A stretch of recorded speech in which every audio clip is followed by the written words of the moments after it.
오늘 찬양은 하나님께서 성경을 통하여 하나님의 하나님 되심을 처음으로 고백한 내용입니다. 나는 스스로 있는 자라. 이제 영어로 Let God be God, 하나님을 하나님 되게 하라라는 내용인데, 하나님은 스스로 있는 분입니다.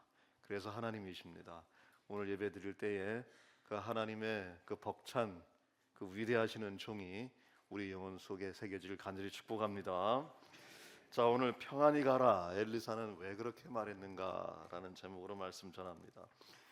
교회에서 신앙생활 하다 보면은 교회에 나오시다가 어느 순간부터 교회에 잘 안 나오시는 분, 그래서 예배에 빠지시는 분들이 있습니다. 다 이유가 있겠죠. 이유가 있으니까 이제 그렇게 하겠죠. 그 많은 이유 가운데 이런 이야기를 하는 분들이 있습니다. 몇 가지로 정리를 해보면, 첫 번째, 죄송해서 더 이상 못 나가겠습니다. 죄송하다는 거예요. 일주일 내내 죄 짓고 살다가 주일날 한번 교회 가서 참회 기도 때 용서해 달라고 얘기하고, 이거 도무지 미안하고 죄송해서 나 같은 죄인이 계속 못 나가겠다. 두 번째는 가식이고 그래서 위선 같아 보입니다. 일주일 내내 죄 지으면서 주일날 하루 교회 가서는 그 몇 시간 동안 착한 척, 믿는 척, 신앙 좋은 척, 거룩한 척, 척척척 하기 싫어서 염치 없다, 벼룩이 낯짝이 있지, 벼룩도 낯짝이 있는데 못 나갑니다. 세 번째는 전 자격이 없어요. 술, 담배 아직도 못 끊었고요, 말 함부로 하고요, 화도 잘 내고요, 가봐야 설교 시간 내내 조는데 저는 아무런 자격이 없습니다. 네 번째는 부끄럽습니다. 하나님 앞에도 부끄럽지만 사람 앞에도 부끄럽습니다. 오랫동안 안 나가다가 다시 나가려고 하니 그 사람들 보기 참 부끄럽습니다. 전 그냥 이대로가 좋습니다. 다섯 번째는 좀 나아지면 나가겠습니다. 지금 제 삶이 아주 엉망이고 바쁘고 주변이 아주 복잡해서 주변이 좀 정리가 되고 나가면은 좀 잘 되면 내가 나가겠습니다. 이런 고백을 들으면 여러분 어떤 생각이 드십니까? 우리 마음속에는요, 두 가지 생각이 나요. 첫째, 그건 그냥 나오기 싫은데 핑계를 대고 변명하는 거다. 그냥 적당한 구실로 말하는 거다. 가기 싫다는 말을 부드럽게 얘기를 하는 거다. 이런 생각이 들 때가 있고, 또 한편으로는 정말 그 마음이 진심이라면은, 정말 영혼 깊숙한 곳에서 정말 솔직하게 내가 정말 그래서 난 지금 못 나가겠습니다 라면은 어떻게 할까? 만약에 첫 번째처럼 핑계, 변명, 적당한 구실하면 더 길게 생각할 필요 없어요. 그냥 그분을 위해서 기도하는 것뿐이지만은, 만약 그 말이 진심이라면은, 정말 그러한 마음이라서 못 나오면 어떻게 해야 되느냐? 정말 하나님 앞에서 자신의 죄된 모습과 그리스도인으로서의 불안정한 삶을 되돌아보면서 그 죄악의 무게 때문에 교회 나오기가 힘들고 예배 나오기가 어려운 그런 진실된 마음이라면요, 이때는 정말 상황이 달라져요. 만약 그런 말이 진심이라면요, 여러분, 그런 분들은요 반드시 교회 나와서 예배 드려야 되는 분들입니다. 죄송합니다라고 말하는 분, 어떤 분이에요? 자신의 죄인됨을 아는 거잖아요. 지금 요즘 뻔뻔한 사람들이 얼마나 많은데요. 그런데 하나님 앞에 자신이 어쩔 수 없는 죄인이라는 것을 정말 제대로 알고 있는 사람입니다. 여러분, 은혜는요, 내가 하나님 앞에 죄인이라는 것을 고백하는 데서부터 시작하는 겁니다. 그런 죄인이 서야 될 자리가 어디며, 그런 죄인이 반드시 와야 돼야 할 죄사함의 자리, 죄용서 자리, 은혜를 구하는 자리가 어디냐? 바로 이 2부 예배의 자리인 줄로 믿습니다. 여러분, 교회 오면요 다 공평해요. 다 죄인이에요. 밖에서 뭘 하든지 소용없습니다. 예배의 순간 하나님 앞에서는요 다 죄인이에요. 다 죄인입니다. 공평해요. 그러니 죄 때문에 못 오는 것이 아니라 죄 때문에 와야 되는 겁니다. 두 번째, 가식입니다. 위선 같아서 못 가겠습니다. 적어도 그분은 자기 자신의 상태를 아는 분이잖아요. 아, 내가 가식적인 사람이야, 위선적인 사람이야. 그걸 누가 바꿔주겠어요? 하나님이 바꾸시는 겁니다. 예배 자리에서 바꿔지는 겁니다. 회개의 순간으로 바꾸시는 분이 하나님이세요. 그러니까 나와야 되는 거죠. 또 저는 자격 없어서 못 나갑니다. 여러분, 지금 저부터 시작해서 자격이 있어서 예배드리는 사람이 몇 명이나 된다고 생각하세요? 하나님 앞에서. 하나님 앞에 누가 자격이 있겠습니까? 하나님이 받아주시니까 하는 거죠. 큰 죄인 복받아 빌 길을 얻었네, 살 길을 얻었네, 예배 드릴 길을 얻은 것이지 누가 자격이 있어서 하나님 앞에 예배를 드립니까? 자격이 아닌 은혜가 필요해서 오는 게 예배입니다. 의가 없는 자라도 도와주신 바라고 생명샘에 나가니 나를 받아주소서. 그 찬양 고백이 그냥 나온 게 아니잖아요. 부끄럽습니다라고 말하는 그분, 그래도 그분 좋은 분이에요. 부끄러운 줄 아니까. 여러분, 부끄러울 때 누가 찾아옵니까? 하나님이 찾아왔어요. 에덴 동산에서 아담과 하와가 죄를 지어서 부끄러울 때 숨었잖아요. 찾은 분이 누구예요? 하나님이 찾으셨다고요. 아담아, 내가 어디 있느냐고 찾으셨다고요. 아무리 숨어도요, 하나님은 찾아내신다고요. 그리고 하나님이 그 부끄러운 사람에게 뭘 선물합니까? 짐승을 죽여서 피를 내어서 가죽옷으로 그 부끄러운 부분을 가려주시잖아요. 이것이 은혜예요. 그러니까 부끄러울수록 주님 앞에 나와야죠. 좀 나아지면 가겠습니다. 평생 못 나올 수 있어요. 대체 언제 나아지는데요? 얼마나 나아져야 됩니까? 우리는요, 평생 모자르다, 부족하다 생각하면서 삽니다. 하나님 앞에 나와야 채워지고 나아지는 거예요. 여러분, 몸이 아픈데 이렇게 말하는 것과 똑같아요. 내 몸이 좀 나아지면 병원 가겠습니다. 아니에요. 나쁘니까 병원을 가는 거죠. 나쁘니까.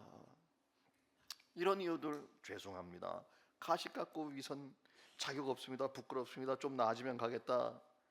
이 이유가 변명, 핑계, 구실이 아니라 진실이라면요, 그것은 교회 안 나오고 예배를 떠날 이유가 아니라 진짜 그분은 교회 와야 돼요. 진짜 예배 드려야 되는 분입니다. 그분은 죄 때문에 못 오는 것이 아니라 죄 때문에 와야 돼요. 십자가가 있잖아요. 십자가가 왜 있습니까? 죄 있는 사람 십자가 보고 가슴이 뭉클하면 오라는 거예요. 그 십자가 피로 용서해 주시겠다는데 왜 그래요? 그 십자가를 보고 은혜가 되는 사람 다 오는 겁니다. 가식적이고 위선적이라도 하나님 앞에 나와야 그 가식이 벗겨지고 은혜 가운데 있게 되는 겁니다. 자격이 없어서요, 여러분, 자격 있는 사람 아무도 없습니다. 은혜가 필요하면 오는 겁니다. 부끄러워서 피하는 것이 아니에요. 부끄러우면 하나님이 찾으신다고요. 가죽옷으로 다, 예수님의 피 묻은 가죽옷으로 전부 다 가려주실 거예요.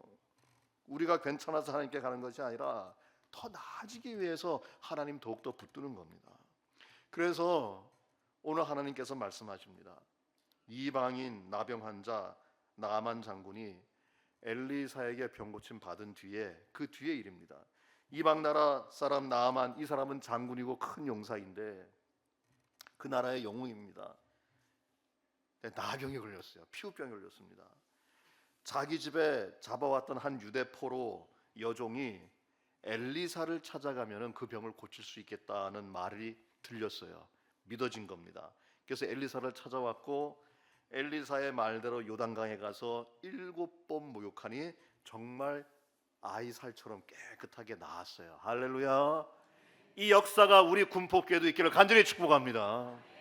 그 뒷이야기예요. 그 뒷이야기. 15절에 나아만이 모든 군대와 함께 하나님의 사람에게 돌아와서 그의 앞에 서서 이르되 내가 이제 이스라엘 외에 온 천하에 다른 신이 없는 줄을 알았나이다. 이제 하나님만이 오늘 고백한 대로 스스로 계신 자 하나님밖에 없다는 고백, 신앙 고백이 나온 거예요. 청하건대 종에게서 이 예물을 받으소서.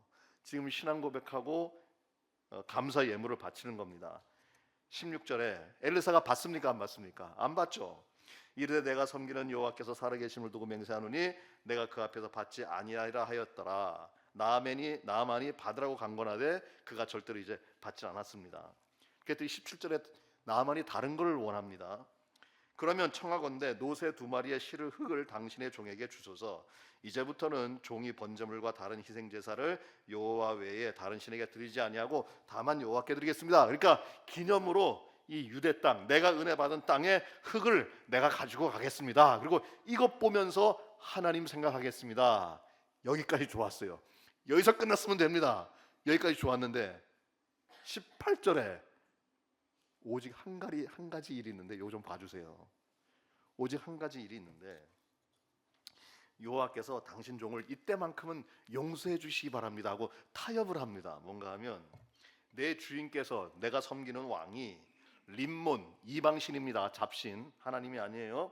림몬 잡신의 신당에 들어가서, 이방신의 신당에 들어가서 경배하며 예배할 때 내가 함께 들어가야 됩니다. 내 손을 의지하심에 내가 어쩔 수 없이 림몬의 신당에 가서 함께 몸을 굽혀야 되오니, 내가 림몬 신당에 가서 몸을 굽힐 때 여호와께서 이 일에 대해서만큼은 나를 이해하시고 용서해 주십시오, 이야기를 한 겁니다. 그러니까 내가 여호와만 섬기고 여호와에게만 내가 제사 드리기로 작정을 했는데 이런 예외적인 부분이 있으니 이건 좀 용서해 달라 그랬어요. 엘리사가 뭐라 그럽니까? 엘리사가 이르되 딱 한마디예요. 뭐라 그럽니까? 너는 평안히 가라 하니라. 그가 엘리사를 떠나 조금 가니라. 자, 평안히 가라 그랬어요. 지금 굉장히 심각한 갈등의 이야기를 물은 거거든요. 내가 하나님만 섬겨야 되는데 딱 한 번 예외가 있는데 어쩔 수 없이 그 일을 해야 되니까 그때만 하나님이 좀 용서해 주십시오, 이렇게 얘기했어요. 그러면 어떻게 말해야 됩니까? 정확한 해답을 줘야 되잖아요. 지침을 줘야 되지 않습니까? 행동 지침을 줘야 되잖아요. 이렇게 해라, 아니 그렇게 하지 말아라, 뭐 구체적인 실천 지시를 줘야 되는데 그냥 너는 평안히 가라 그랬단 말이에요. 굉장히 어떻게 보면 무책임해 보일 수도 있고 무관심하게 들릴 수도 있어요. 그러나 이 말은요, 그런 삶을 허용하거나 인정하거나 방임하는 말이 절대 아니고요, 오히려 그 모든 뒷일은 그저 당신에게 은혜를 주신 하나님께 맡겨드린다는 믿음의 선언입니다. 지금 엘리사는요, 나만의 신앙 상태를 너무나 잘 알고 있어요. 바로 몇 분 전에 하나님 믿은 사람입니다. 바로 몇 분 전에 하나님을 믿었어요. 완전히 성숙되지 않은 사람입니다. 한마디로 초신자, 새신자, 난생 처음으로 하나님의 은혜를 경험해서 신앙 고백은 했지만 아직도 여전히 서툴고 모든 것이 어색한 아주 초신자예요. 따라서 앞으로 나만이 신앙생활 하는 데 있어서는요, 엄청나게 많은 장벽이 있을 수밖에 없어요. 엄청난 갈등과 연단이 생길 수밖에 없습니다. 그래서 분명히 흔들릴 거예요. 분명히 흔들릴 거고요, 흔들리다가 분명히 넘어지는 때가 있을 겁니다. 그러므로 그 뒤에 남은 일은 시간을 두고 하나님께 맡긴다. 너에게 지금 은혜를 주셔서 너로 하여금 믿게 하신 그 믿음의 은혜를 주신 하나님이 너를 끝까지 인도하실 거다. 그러니 그냥 평안히 가라, 그 뜻이에요. 왜냐하면 나만의 그 모든 상황을 만들어내신 분은 엘리사 인간이 아니라 누굽니까? 전지전능하신, 오늘 찬양대로 스스로 계신 전적인 구원의 은혜 하나님이시기 때문에 그렇습니다. 자, 한번 생각해 보세요. 나만 자기 집에서 부리던 유대인 소녀의 말을 들리게 하신 분이 누구겠어요? 하나님이에요. 그 말이 믿어져서 엘리사를 찾아오도록 이끄신 분이 누구겠어요? 하나님이에요. 또 엘리사를 통해 나만의 병을 고쳐주신 분도 누구예요? 하나님이세요. 그 뒤에 나만을 통해 귀한 신앙 고백의 결단을 하게 하신 분도 누굽니까? 하나님이십니다. 모든 것이 다 하나님의 은혜예요. 나만이 그렇게 움직이고 경험하고 듣고 깨닫고 결단하고 여기까지 와서 병 고침 받고 그렇게 신앙 고백하도록 그 모든 것을 다 인도하신 분이 누군가 하면은 전지전능하신 하나님 은혜의 역사입니다. 그러니 앞으로의 너의 모든 삶 가운데에도 끝까지 누가 책임져 주신다? 하나님이 책임져 주시니 그저 지금 갈등이 많고 고민이 많고 여러 가지 어려움이 많겠으나 너는 평안히 가라, 그 얘기를 한 거예요. 결자해지란 말이 있어요. 결자해지. 묶은 사람이 풀어야 한다. 시작한 사람이 마지막 마침표까지 찍어야 된다는 얘기거든요. 하나님은 모든 구원의 은혜 사건의 시작이요 과정과 결과입니다. 엘리사가 한 일이 아니라 하나님이 하신 일입니다. 너희 안에 착한 일을 시작하신 이가 그리스도의 예수의 날까지 이르실 줄을 우리가 확신하노라. 지금 나만의 삶 가운데 위대한 은혜의 역사를 시작하신 하나님께서 너가 여러 가지 난관과 장벽과 흔들림과 요동과 넘어짐이 있겠으나 끝까지 이루어 주실 것이다라는 얘기를 평안히 가라, 그렇게 얘기하는 거예요. 평안히 가라. 그러니 평안히 가라는 이 엘리사의 말은요, 이제 막 시작된 나만의 믿음 생활을 끝까지 이끌어주시고 책임져주시고 보호하시겠다는 그를 하나님께 맡기는 믿음의 선언입니다. 그러니 나만에게 붙잡아 놓고 엄격한 율법적 지시나 통제 규칙을 말씀하지 않고 평안히 가라, 하나님이 다 도와주신다, 그렇게 이야기한 겁니다. 그저 모든 과정 속에서도 하나님이 그를 붙드시고 이끌어 가실 것을 믿고 모든 뒷일은 하나님이 너와 함께 하실 테니까 평안히 가라, 축복의 말을 전한 겁니다. 축복의 말을 전해준 거예요.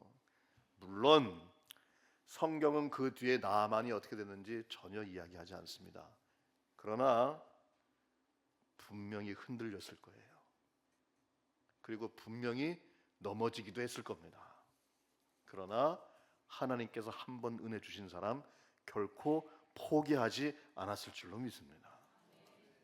이 믿음이 있었기 때문에 엘리사는 더 이상 그를 붙잡거나 더 가르치지 않고 규칙을 제시하지 않고 평안히 가라 하면서 이제 막 신앙생활 시작한 그 사람을 하나님께 올려드린 거죠. 여기서 우리는 여전히 연약한 믿음 생활 가운데 흔들리고 넘어졌다가 다시 일어나는 우리들을 향한 하나님의 세 가지 교훈을 발견할 수 있습니다. 첫째, 흔들리지 않는 것은 은혜입니다. 그러나 흔들리는 중에 하나님을 다시 붙드는 것은 믿음입니다. 여러분, 흔들리지 않는다? 은혜예요. 난 지금까지 신앙생활하면서 한 번도 내 믿음이 흔들리지 않았다? 은혜입니다. 근데 흔들릴 때 어떻게 하느냐? 다시 하나님 붙드는 것은 믿음이에요. 내가 요동치 아니하리. 요동이 뭡니까? 난동이잖아요. 막 흔들리는 거잖아요. 근데 감동이라는 게 있어요. 요동과 감동은요 똑같이 흔들리는 거예요. 움직이는 겁니다. 똑같이 동자가 들어가 있잖아요. 한문에 똑같이 움직이는 것은 공통점인데 차이점은 뭔가 하면요, 요동은 불안하게 내가 흔들리는 거예요. 외적 여건에 의해서 내가 불안해요. 그걸 요동이라 그럽니다. 근데 감동은 뭔가 하면요, 흔들리는 가운데 내가 균형을 잡는 걸 감동이라 그래요. 은혜의 감동이에요. 주변에서 막 흔들려요. 근데 은혜의 감동을 받으면요 같이 움직이지만은 그 안에서 균형을 잡는단 말이에요. 요동은 나를 넘어지게 하지만 은혜의 감동은 나로 하여금 균형을 잡게 합니다. 영어로도 차이가 나요. 요동은 그래서 쉐이킹이라 그러자면은 감동은 내적 감동, 무빙이라고 얘기를 해요. 자, 배를 탔을 때 배가 흔들려요. 날뛰어야 합니까? 균형을 잡아야 합니까? 예. 둘 다 움직이는 거예요. 그런데 균형을 잡아야 돼요. 균형을 잡게 하는 것이 하나님의 은혜입니다. 흔들리는 경우 사는 방법은 하나님 은혜 붙잡고 균형을 잡는 일입니다. 흔들리며 요동하는 상황 속에서도 하나님 은혜의 중심을 잡고 균형을 잡는 것, 그것이 믿음이라는 거예요. 나만에게 평안히 가라, 이 말은요, 너 분명히 흔들릴 텐데 지금 고백 잊지 말고 하나님 붙들어라, 그 뜻이에요. 두 번째, 넘어지지 않는 것이 은혜예요. 그러나 넘어질 때마다 매번 다시 일으켜 세우는 건 믿음입니다. 난 신앙생활하면서 절대로 넘어지지 않았어. 거짓말하지 마세요. 안 넘어지는 사람 없어요. 만약 한 번도 넘어지지 않았다, 그건 정말 은혜입니다. 훌륭한 믿음입니다. 제발 다 그런 믿음 가질 수 있기를 간절히 축복합니다. 그런데 그렇게 되던가요? 아니에요. 우리 넘어져요. 넘어집니다. 물론 그렇게 안 되면 좋겠지만 그 어느 누구도 자신할 수 없어요. 그럼 넘어진 다음에 어떻게 됩니까? 일어나면 돼요. 일어나면. 넘어지는 것이 문제가 아니라 다시 안 일어나려고 하는 게 문제예요. 이게 문제입니다. 자전거 탈 때 안 넘어지고 배운 사람이 있습니까? 많이 넘어질수록 빨리 배우는 게 자전거입니다. 그리고 초식 동물들 보세요. 동물의 왕국. 이 초식 동물은요, 걷고 뛰는 게 생존이에요. 그러니까 태어나자마자 하나님이 뛰도록 만들어 놓으셨다고요. 못 뛰면은 죽어요. 그러니까 태어나자마자 뛰는데 뛰는 걸 배울 때 넘어집니까? 안 넘어집니까? 넘어져요. 넘어져야 빨리 배우거든요. 넘어지고 다시 일어나 뛰는 것이 생존이고 그것이 은혜입니다. 재밌는 영어 표현이 있는데 Did you have a nice trip? 이란 얘기예요. Did you have a nice trip? 잘 사용하지 않는데 그래서 중요한 표현이에요. Did you have a nice trip? 직역하면 너 여행 잘 다녀왔니? 그런 뜻이에요. 왜냐하면 TRIP가 여행이란 뜻이거든요. 그런데 사전을 보면 trip이란 말이 여행, 출장, 뭐 통근, 통학이라는 뜻이 있지만 맨 밑에 세 번째 무슨 뜻이 있습니까? 곱들어짐, 헛디딤, 실족, 넘어졌다는 뜻이 있거든요. 그래서 누가 넘어졌을 때 Hey, did you have a nice trip? 이러면은 무슨 뜻인가 하면 여행 잘 다녀왔냐라는 뜻이지만 너 넘어졌구나 이 뜻이에요. 근데 사실 약간 비아냥거리는 놀리는 말인데 저는 그 말이 신앙적으로 위로로 다가오더라고요. 뭔가 하면 너 넘어졌구나. 그냥 잠깐 여행 다녀온 셈 쳐라. 전 그렇게 다가왔어요. 그 말이. 너 넘어졌구나. 넘어진 거 어떡해.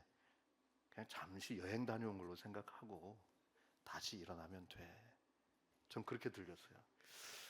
이거 다른 교회에서 안 가르쳐 줍니다. 네, 다른 교회에서 안 가르쳐 줘요. 실족하고 넘어진 것이 끝이 아니라는 거예요. 다시 일어날 수 있다면은 잠시 여행 갔다 온 걸로 생각하는 거예요. 다시 시작하면 되죠. 과정이죠. 뭐와 똑같은가 하면 이런 말과 똑같아요. 술 마시던 사람에게 이렇게 전도합니다. 주님과 함께 살지 말고 주님과 함께 사세요. 앞에 주자는 술 주자고요. 뒤에 주자는 주님 주자, 하나님을 말하는 겁니다. 여러분 넘어지죠. 툭툭 털고 다시 일어나면 됩니다.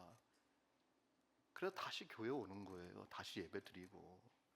넘어진 것이 문제가 아니라 넘어졌다고 계속 하나님 피하는 게 문제입니다. 하나님 그러실 거예요. Did you have a nice trip? 너 여행 잘 갔다 왔지? 이제 나와 같이 살자. 그렇게 말씀하시는 겁니다. 지나가는 과정이죠. 그 은혜가 있기를 간절히 축복합니다. 세 번째, 다시 일어나는 것이 귀한 은혜이지만 다시 넘어지지 않도록 깨어 있는 것은 믿음입니다. 이 권투를 해보신 분은 알겠지만 맞는 것도 훈련이고요. 넘어졌다가 다시 일어나는 것도 훈련이에요. 충격받아서 넘어졌어요. 넘어졌으면 어떻게 됩니까? 빨리 일어나야 돼요. 안 일어나면 지는 거예요. 일어나야 됩니다. 좀 잠깐 쉬고 있다가 카운트다운 1, 2, 3, 4, 5 되면 그때 일어나요. 그리고 8까지 갔다가 심판이 이렇게 물어보거든요. 다시 싸우겠냐 그러면 손을 들고 다시 싸우겠다고 얘기하는 거예요. 심판 눈을 보면서. 그 심판은 끝까지 확인한다고요. 잠깐 앞으로 걸어보라고. 그때 제대로 걸어가면 다시 싸울 수가 있어요. 근데 일어나지도 않고 일어나는데 눈이 행운하고 다시 하겠다는 얘기도 안 하고 걸어보라는데 왔다 갔다 하고 끝나는 거예요. 그러면은 일어나봐야 소용없는 거예요. 그것은 여러분 다시 일어나는 거 위대한 일입니다. 근데 그 위대한 일이 정말 인정받으려면 다시 넘어지지 않게 빨리 깨어나야 돼요. 빨리 깨어나야 됩니다. 그래서 무하마드 알리도 연습했잖아요. 링 위에서 다시 넘어지지 않기 위해 나는 나비처럼 날아서 벌처럼 쏜다 그랬지 않습니까?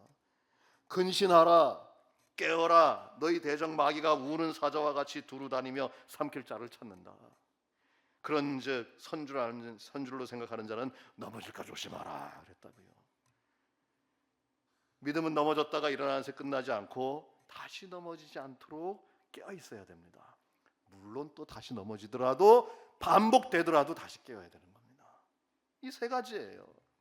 흔들리지 않는 것이 은혜이지만 흔들리는 중에 하나님을 다시 붙드는 것이 믿음이요, 넘어지지 않는 것이 은혜이지만 넘어질 때마다 매번 다시 일어나는 것이 믿음입니다. 다시 일어나는 것이 귀한 은혜이지만 다시 넘어지지 않게 깨어있는 것은 믿음입니다. 나아만에게 엘리사가 너는 평안히 가라 그랬을 때 이 세 가지를 기대하는 거예요.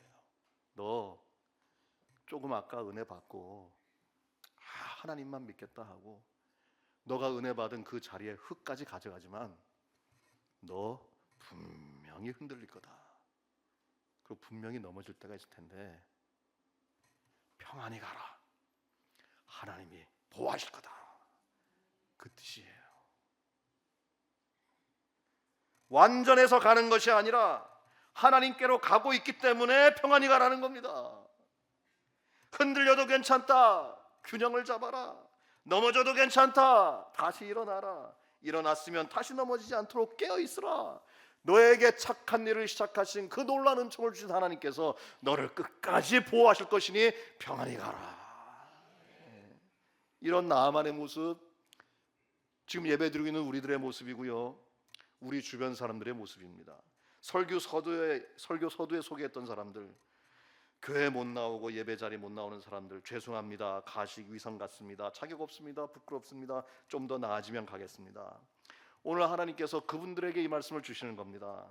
너는 평안히 오고 가라. 어디? 군폭교회 예배 자리에. 할렐루야.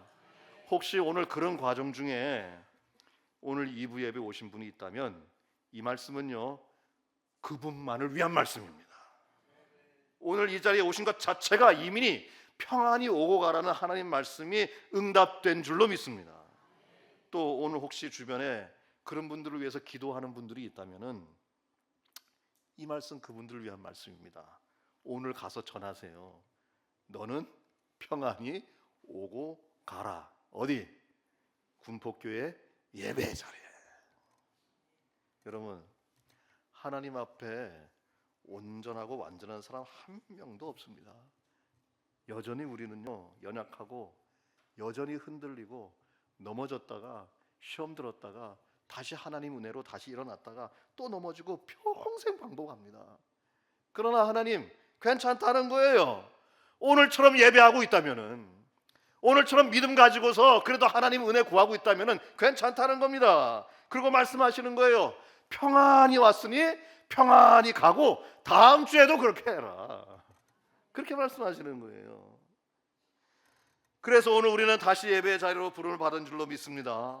혹시 오늘 오래 예배 자리 떠나 있었던 분이 있다면은 오늘이 그날이 되길 간절히 바랍니다. 혹시 주변에 이런 질된 고민으로 교회 예배하러 오게 주저하는 분이 있다면 이 말씀으로 권면하시기 바랍니다. 어떤 모습이든지 불안하고 불안전한 상태에서 예배를 시작한 분이 있다면은 오늘 이 말씀 통해서 예배드리고 돌아갈 때에는 평안히 깃드는 하나님의 음성이 들렸기를 간절히 축복합니다. 예배드리는 모든 분들에게 평안히 오고 평안히 가는 귀한 은혜가 있기를 간절히 축복합니다. 기도하겠습니다. 전능하신 은혜 하나님 아버지, 교회 오는 길이 평안하길 바랍니다. 또 예배드리고 돌아가는 길도 평안하기를 바랍니다.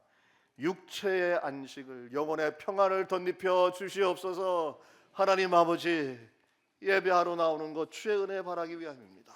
도와주시옵소서. 여전히 연약하고 흔들리고 넘어지고 자빠지고 시험 들고 다시 일어서지만은 하나님 여전히 우리는 반복합니다. 도와주시옵소서. 평안히 오고 평안히 가는 그 예배 생활이 지속될 수 있도록 인도하여 주시옵소서.